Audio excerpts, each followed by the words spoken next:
Welcome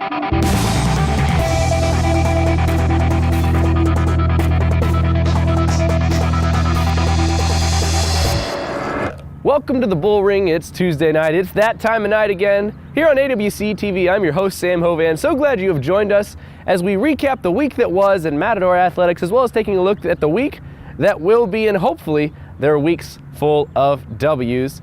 Well, joining me tonight, we've got head football coach Tom Minnick, as well as women's volleyball coach Jason Smith, and men's and women's soccer coach Kenny Dale. They'll all join us this evening for another edition of the Bullring here on AWC TV. It's been a great week for Matador sports.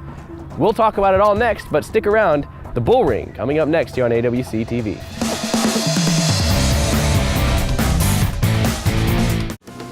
Ladies, you need a night of fun, relaxation, and education. Arizona Western College invites you to a free event to learn more about their programs and how to get started on a path to your college degree.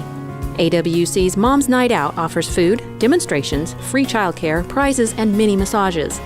Bring your friends to main campus and learn more about college on Tuesday, October 21st from 6 to 8:30 p.m. More information available at azwestern.edu/momsnightout. Welcome back to the Bullring. I'm your host, Sam Hovan. So glad you've joined us here on AWC TV, and I want to welcome in head football coach Tom Minnick. Thanks for joining us. Thank you very much. And you guys went this past weekend out to Mesa, last WSFL regular season conference game. 37-7, at least. Looking at the score and some of the stats, you guys pretty much did whatever you wanted. No, first half we did. We played really well. I think the first half, second half, the offense kind of didn't play very well, and defense picked it up and ended up scoring the second half for us. And but looks are deceiving. We didn't play very well, and we were on our kids yesterday because we got to get better. Especially when we're going to have. Play one of the top 4 teams in the conference, at least twice. So we got to get better. And you guys, when you're talking about, at least early on in the first half playing well, they led 30-7 at halftime. The defense recorded the only score in the second half for either team. That was Chukwuemichi returning it, was at 56 yards. Yeah. Picked up a fumble, took it all the way back to the house. But in the first half, quarterback Trent Hosick scored 3 touchdowns, 1 passing, 1 rushing, actually the first score of the game for you guys. And also, he caught a touchdown from Donald Clark. That was kind of a fun little reverse play. Yeah, it was good to see him get those 3 touchdowns and see that in the stats that a quarterback had 1 receiving, 1 throwing, and 1 rushing. So it was good to see. And it was kind of a fun little play. If you didn't get to see it or hear about it, they started out, they handed the ball off sort of just like you would see a normal handoff to the right side. Then you pitch it to Donald Clark running back to the left in a reverse. And the lefty throws it about 6 yards to Hosick right on the goal line. It looked like he almost dropped it, though. Yeah, he almost did. He almost dropped it at the end. So we had some fun with that yesterday because he was all confident he was going to catch it. So there's a lot of pressure on him when he was out there all by himself. So, what are some things that you guys? Yeah, this is a Mesa team. They're 3-4 now in the WSFL. You know that okay. The first half we did what we want, but what are some things you can do to say we need to fix this in the second half? Some specific. Well, we need to get tougher as an offensive line. We're still, we told them they're soft. We got to finish people off and get a lot tougher. And we got one guy up there who's pretty tough. It's the other 4 that need to get after a little bit and quit catching people and start driving them off the ball and play with effort and play with 8 seconds of effort until the whistle. And we just don't do that right now. We just kind of you hit them for a while and then they stop and watch. And then if they want to watch, we'll buy them a ticket for the stands so they can watch up there. But it's playing too soft right now. We got some backs that could run. You just got to get into these linemen, D linemen, and drive them off. So we need to do that. And Aldridge had a good game for the Matador offense. Almost reached 100 yards, but he didn't play a whole lot in the second half, at least from what I remember. Just again. 30-7, don't need to get him hurt. And found another guy who can run the ball. Tremaine did a good job, and and he could do some things Terrell can't. So both of them complement each other pretty well. And then towards the end of the game, it looked like Damie Iola came back in for at least a couple of snaps, just try to get him back in the swing of things. Yeah, try to get him back in and get him some reps, and he did a pretty good job when he was in there. Any updates on Daryl Monroe? Are we? He's just still foot's bothering him, so we're just kind of hoping we can get him back for the playoffs.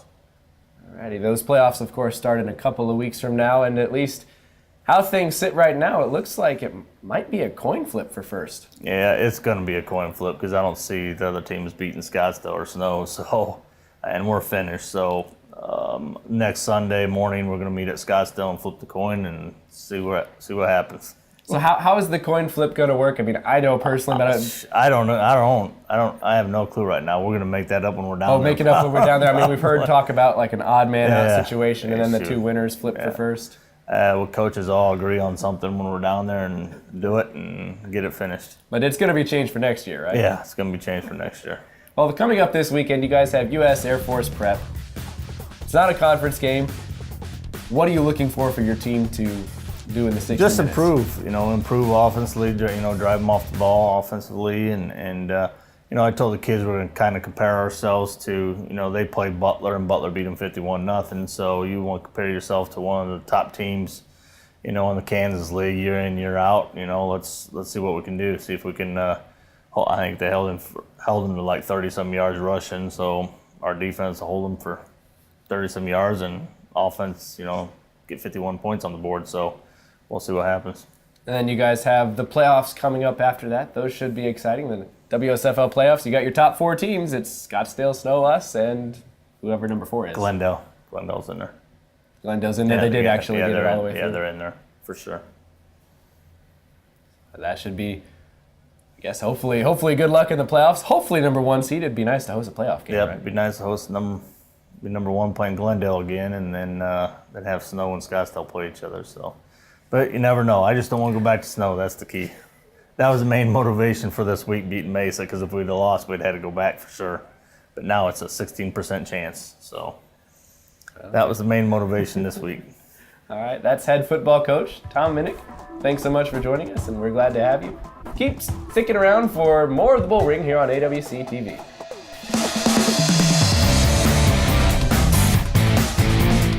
I'm Kelly. I'm from Yuma, Arizona. I'm a business major. I'm Edwin. I'm from San Luis, Arizona. I'm a mathematics major. I'm Chelsea. I'm from Florida. I'm a psych major. I'm Andre. I'm from Fresno, California. I'm a business major. I am Arizona Western. I am Arizona Western. I am Arizona Western. I am Arizona Western.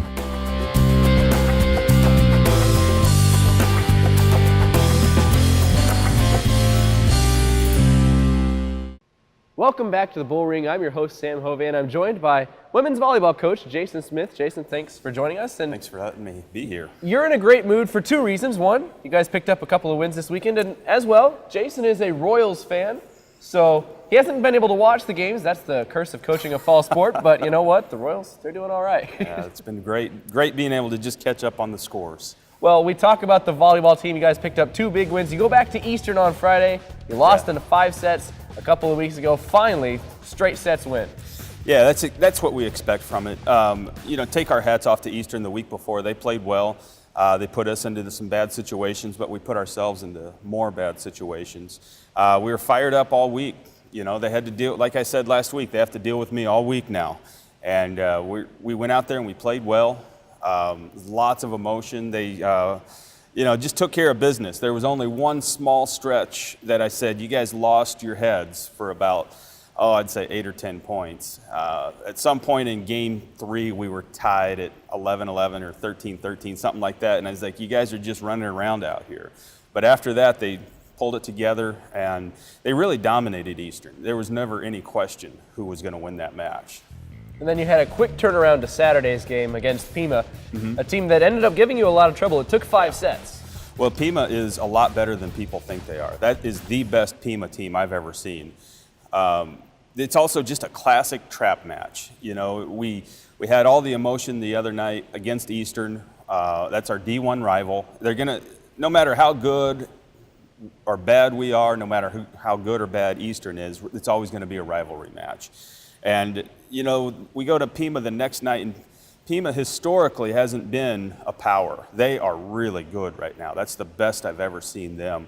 So not only was it a trap match where we were very tired from being on the road for a couple of nights already, you have to leave the hotel and, find ways to kill time and, that type of thing. And then all of a sudden you're playing this match and you realize we're in trouble. Pima is actually better than Eastern right now. So take our hats off to them. They did a great job. I think at the very end, it was an awful lot like the Glendale match that was here at home. We still believed we were going to win at every step of the way. We didn't really want to take the most efficient way through it, but at the end of the match, our team believed, their team hoped. So, and that confidence is nice, especially coming into a 4-game homestand to end the season. They're spread out over a couple of weeks, and you guys actually have a nice scheduling benefit. 4 games for you, and other teams are facing 6. Yeah. So. Yeah, 6 or more. I mean, it's the way we wanted it. I knew that you can get the travel in a lot easier at the beginning of the season rather than at the end. Look at Yavapai right now. They're almost out of it, plus they have the last 2 weeks of the season. They're on the road the entire time. We're going to be able to, a couple of weeks ago I talked about building confidence with this team and saying you can take a day off and rest them up, and that's exactly what we're doing right now. We're taking a day off, and we're going to come back and really be ready to fire up and, go get 2 wins against Central Arizona. That's our goal right now. I was going to say, in Central, of course, you guys are 10-2. Central's at 8-2 right now. The 2 teams at the top of the conference. And you play on back-to-back nights, but not just back-to-back nights. You play on Friday night at 7 and then Saturday afternoon at 2. What are you going to do for that quick turnaround? We're just going to go and prepare this whole week and get ready to win. It's advantage Matadors there. We're not in a hotel. We're in our own beds. The road, people don't realize the road is so hard because, of all the time you have to take. The match ends, you stretch, you get your iced, you head out to the restaurant, and you're there for at least an hour, and then you go to the hotel, and then, you have to get up early the next day as a team, and it just wears on you because of the amount of time that being on the road takes. And when you're at home, you can go right back to your room, whatever may happen. Seeing friends or family that came in to see you, but it's so much more of a relaxing place when you play at home. And right now you guys are on a roll, having won 11 of your last 12. Yeah. So that's always a good thing to do at the end of a season. 11 of the last 12, and then a couple of points away from having all 12 of them. That was definitely our goal, to just run the table.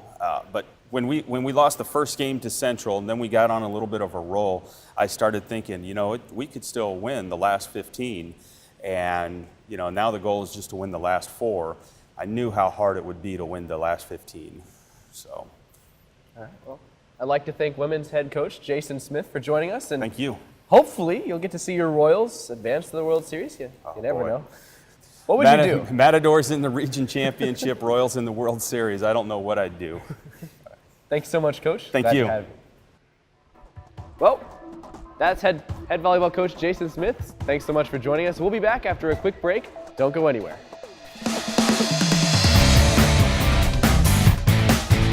911, do you have an emergency? Yeah, a big semi truck that plowed into another one on I-10 in the middle of a dust storm. I smell gas everywhere. I can't see anything because of the blowing dust. Okay, is anybody hurt? I can't even get out of my truck to see. I mean, it went dark, and the next thing you know, you hear boom. Sponsored by ADOT in partnership with the Arizona Broadcasters Association and this station. Welcome back to the Bullring. I'm your host, Sam Hove, and now we're joined by the busiest guy on campus. I feel like that's almost the tagline. Maybe. Men's and women's head soccer coach Kenny Dale. We're going to talk about the men first. Thanks for joining us, Coach Dale. Nice to see you, Sam. You guys picked up a win and a tie, although that tie was against the toughest team in the country, and I don't say that lightly. They played number 1 ranked Yavapai on Thursday, as well as hosting Chandler Gilbert on Saturday, and picked up a win against Chandler Gilbert 2-1. Yavapai, though, a 0-0 draw. That was a well-played game. It was a great game, 110 minutes. A little frustrating not to get a goal. We've had some problems in that area, so we're going to work on it in training. But it's nice to shut out your opponent. So it was great for Marco in the net and all the defenders. And really, we defended very well, very intelligently for the first time. So I was pleased from a defensive aspect, but really disappointed that we didn't get a goal. And you guys came out aggressive in the first half especially. I think of what I remember is 8 shots on goal in the first half. A lot of them were from distance. Is that what you were looking to do right from the get-go? Well, yeah, we've been trying to encourage our players to just hit any kind of shot because a lot of them are reluctant until they're 5 yards from the goal to strike the ball. And anything can happen, a deflection or anything can happen. So we tried to just get them shooting, and then we'll worry about the quality of it later on. And then you mentioned Marko Jovanovic had a great game in goal against Yavapai, some spectacular saves, actually saved a PK in the second half that, I don't know if that had you sweating, but it had me sweating over at the scorer's table. He did. It was a great opportunity for him. You know, one of the things we've worked with Marko is just staying on his line and being a goalkeeper. He's very good at running the team, and he's very good at attacking. He's a very good attacking goalkeeper in terms of his distribution and his movement. You know, but he tends to be a little overeager and come off his line too early. So we've been working with him on just staying in the goal and making saves. And he's really done well this last, so I'd say the last 3 games he's done fairly well. And then the game against Chandler Gilbert on Saturday, you guys got up early 2-0. A couple of guys who haven't scored a lot of goals for you this year in Isaac and Calvin Mitchell.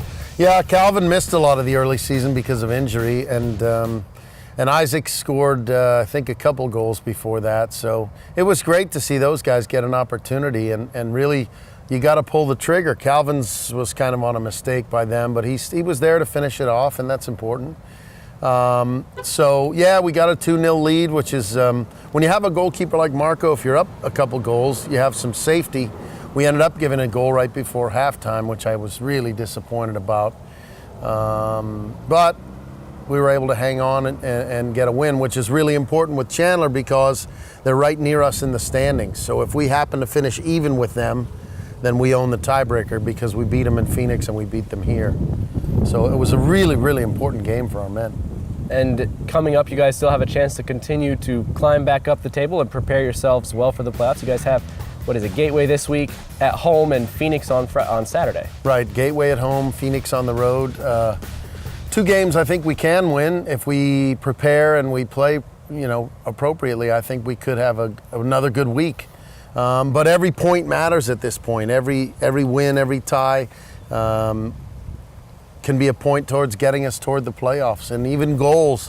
One of the tiebreakers is goals for and goals against. So we hope to have a good performance in both of those games. And I know we've talked about penalty kicks before. You guys did have one against Yavapai on Thursday.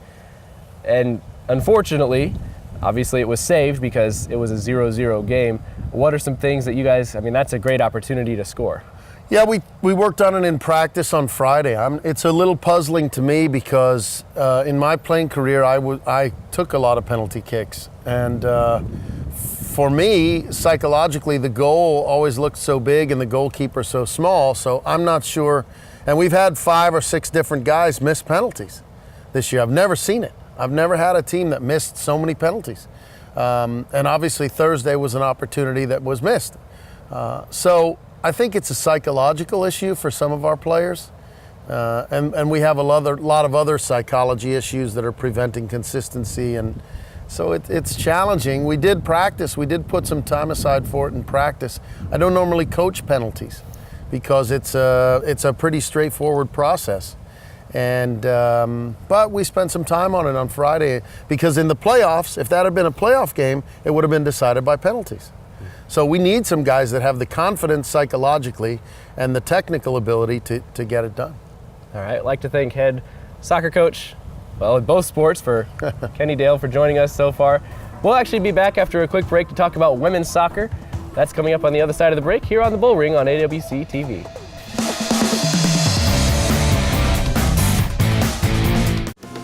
Ladies, you need a night of fun, relaxation, and education. Arizona Western College invites you to a free event to learn more about their programs and how to get started on a path to your college degree. AWC's Mom's Night Out offers food, demonstrations, free childcare, prizes, and mini massages. Bring your friends to main campus and learn more about college on Tuesday, October 21st from 6 to 8:30 p.m. More information available at azwestern.edu/momsnightout. We're back on the Bullring with men's and women's head soccer coach Kenny Dale. Like I promised, he's back after the break. We're going to talk some women's soccer. Picked up a couple of important wins this week, moving you guys well up into the table to control your own destiny for the playoffs. I think so. I think our women have come together very well. We faced our fair share of adversity with a lot of injuries and players missing games for one reason or another. And but the girls always stayed together and stayed positive. And this week we got a couple of wins first against Cochise and then against Chandler. It was a very difficult game on Saturday, but we were able to hang in there and hang on and do well. And they have a real collective spirit about them. They're supportive of each other. The players on the side support the players in the game and vice versa. And so I think everybody knows their role and they perform their functions very well. And we'll start talking about the Cochise game on Thursday night. You gave up an early goal, but the ladies bounced back pretty quick, and Elisa Espino had probably one of the prettiest goals you're going to see all season. Yeah, she had a great goal to equalize within maybe 2 minutes, I think. We made a mistake early, a lack of focus, I think. But then we were able, once we climbed back level, I felt like we could get over the hill and just keep playing and playing and playing. And so it was unfortunate, that early goal, but sometimes that happens. It was Brianna Silvera's first game back after an absence due to an injury, so she may have been a little nervous or uncertain. So, but we were able to overcome it and get back into the match and ultimately turn it to our favor. And the goal that we're referencing, it came from about 50 yards out or so on a free kick. The wind was at her back, and she took it straight onto the goal. She puts it in the upper right-hand corner of the goal. That's a tough save for any goalie at any level. That's true. It was perfectly placed, and she hit it with a lot of pace, and she took her time. I think that's critical. She lined it up, got herself in a mental space where she could get something like that done. So it was an impressive goal from long range. And then we go to Saturday's game. You mentioned that game against Chandler Gilbert being extremely important, as they're one of the teams that had been above you in the table, or at least right around you. Sure. Chandler's one of the top teams in the league every year. The Phoenix area has a lot of great youth soccer, and a lot of those players feed into those Phoenix area programs. So I was very impressed with our ability to just stay after it and stay positive and keep working. And because it was 0-0 for a long time, maybe 65 minutes or whatever it was. And in those types of games, you just have to grind it out, Both teams are getting chances. Both teams are making mistakes, and it comes down to who makes which mistake last or first. And we were able to get the first goal, which really helped us, and then get a second one, obviously late in the game. But tight matches like that, that's when you find out what your team is really made of. And then going in late in the season, you guys are 9-3-4 in conference, from what I remember looking at earlier today. Probably. So that's yeah. To be honest, I don't know. Sounds right. Well, it sounds right to me. That's what I remember seeing. And you guys have most of your games at home, both for the men, but especially for the women. That's a great place to not only be up in the table, but then also control your destiny at home. Yeah, 3 out of 4 home games to finish the season, and that makes us feel good. Obviously, the first part of the season was a little rough because we were traveling every other day. But now, it's the ball's on our side of the fence, or whatever you want to call it, and we feel pretty good about our chances. Our women are competitive and aggressive. They play hard, but they play fair, and they never stop working. All of them. I mean, we have players get knocked down every 15 minutes, and they just get up and keep going. So I'm really proud of what they've accomplished so far, and I'm curious to see where we're going to go from here, because the door's wide open to anybody to make those top 3 spots, and we hope we're one of those top 3. And we talked about some injuries. We've talked about it. It's been a running theme throughout the season for the girls. You mentioned Brianna's back in goal now after missing some time. Are there other players you're looking to get back even more as the season winds down? Right now, Diana Mendoza is missing, and Maria Lopez has a knee issue. I don't know that she'll be back. And Maria Moreno also has missed several games with a shin injury. So, we'd like to have everybody there for any given game. If you have access to all of your players as a coach, you've got a myriad of options that you don't have otherwise. And we've rarely had access to all of our players except for the first maybe 2 or 3 games. It's a strange year. We've never had that many injuries on the men's or women's side. I mean, at one point in the middle of the season, our women had 8 injuries at one time. So it really was frustrating, but they stayed together, and they just kept working. So that's what matters, really. And then they've pulled themselves through, lined themselves up great for the playoffs. Thanks so much for joining us. Thank you. Men's and women's head soccer coach Kenny Dale, thanks for tuning in on Bullring. Stick around, we've still got more coming up right after the break.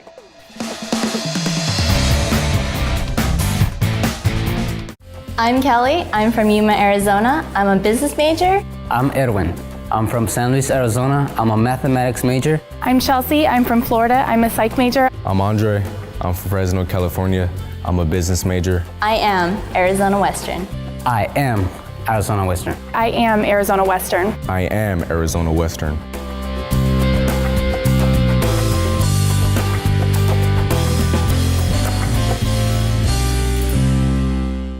Thanks for joining us on the Bullring tonight. I'm your host, Sam Hovan. We want to say a big thank you to all the head coaches for taking time out of their days. They're pretty busy guys, and so, thanks so much for joining us. Head football coach Tom Minnick, women's volleyball coach Jason Smith, as well as men's and women's soccer coach Kenny Dale. Thanks so much for joining us, coaches. Thank you to Travis Mitchell, as always, keeping me on task and on time, or at least mostly so. Thanks so much, Travis, for all you do for us. And thank you to the fans, because without you, we wouldn't have the Matador Athletics like they are today. They've been successful this season. They're going to continue to be successful because of all the support and cheers you provide. We'd like to see you next week, Tuesday, 7 p.m. Always fun here on the Bullring on AWC TV.